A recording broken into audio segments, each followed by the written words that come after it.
জার্মানির federal parliament বা বুন্দেশট্যাগ নির্বাচনে বিশেষ চমক। সবাইকে অবাক করে দিয়ে 21% আসন দখল করে দ্বিতীয় স্থানে উঠে এসেছে ওই দেশের অতি ডানপন্থী দল এএফডি। যদিও প্রথম ও তৃতীয় স্থান অধিকার করা খ্রিস্টান সোশ্যাল ইউনিয়ন পার্টি ও সোশ্যাল ডেমোক্রেটিক পার্টি একসঙ্গে এএফডির পার্লামেন্টে আসা নস্যাৎ করে দেবে বলেই খবর আন্তর্জাতিক মিডিয়ায়।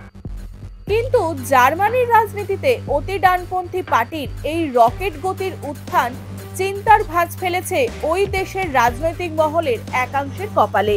ভোট শেয়ারের অঙ্ক দেখলে দেখা যাবে, যেখানে 2021 সালে এএফডির প্রাপ্ত মোট ভোট ছিল 10.4%, সেখানে প্রায় দ্বিগুণ বেড়ে তাদের ভোট শেয়ার হয়ে দাঁড়িয়েছে 21%।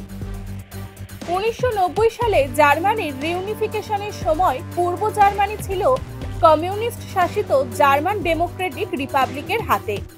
সবথেকে আশ্চর্যজনক ঘটনা হলো, এই পূর্বতন বামপন্থী জার্মান অংশ থেকেই গত কয়েকটি নির্বাচনে সবথেকে বেশি ভোট পেয়েছে অতি ডানপন্থী পার্টির এএফডি, 36.2%। জন্মলগ্ন থেকেই জার্মানির উদারপন্থী নীতির বিরোধিতা করে আসছে এএফডি। 2013 সালে ইউরোপের অর্থনৈতিক মন্দার সময় গ্রিসকে জার্মানির আর্থিক সাহায্য করার বিরোধিতা করে রাজনীতির আঙিনায় উঠে আসে এএফডি। ধীরে ধীরে অতি ডানপন্থী দর্শনকে আঁকড়ে ধরে জার্মানির উদারপন্থী নীতির বিরোধিতা, বিশেষ করে মুসলমান শরণার্থীদের জার্মানিতে জায়গা দেওয়ার বিরোধিতা, ক্লাইমেট অ্যাকশনকে অস্বীকার করা, এই সব পয়েন্টকেই রাজনীতি করে আসছে এই দল। তবে বহুদিন এই পার্টি জার্মানির রাজনীতিতে ব্রাত্য হয়েছিল।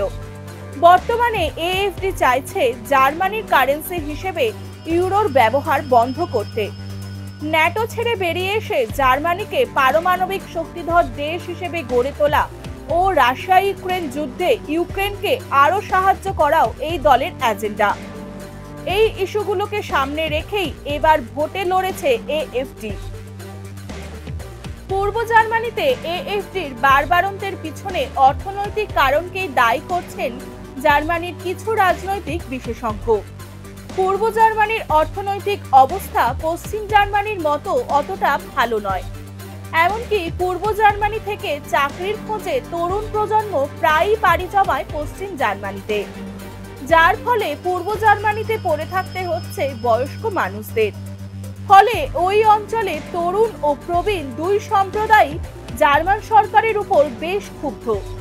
ফলে তারা বিকল্প হিসেবে বেছে নিচ্ছেন এএফডিকে।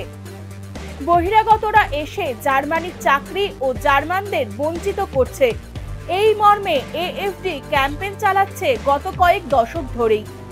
দেখা গিয়েছে পূর্ব জার্মানি তাদের এই ডাকে বেশ সাড়া দিয়েছে।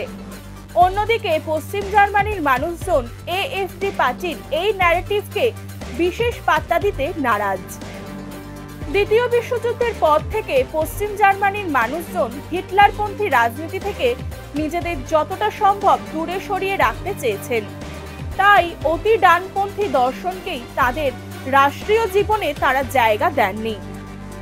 অন্যদিকে পূর্ব জার্মানি কমিউনিস্ট শাসিত অঞ্চল হিসেবে দীর্ঘকাল থেকে গেলেও অর্থনৈতিক উন্নতির মুখ দেখেনি এই অঞ্চল।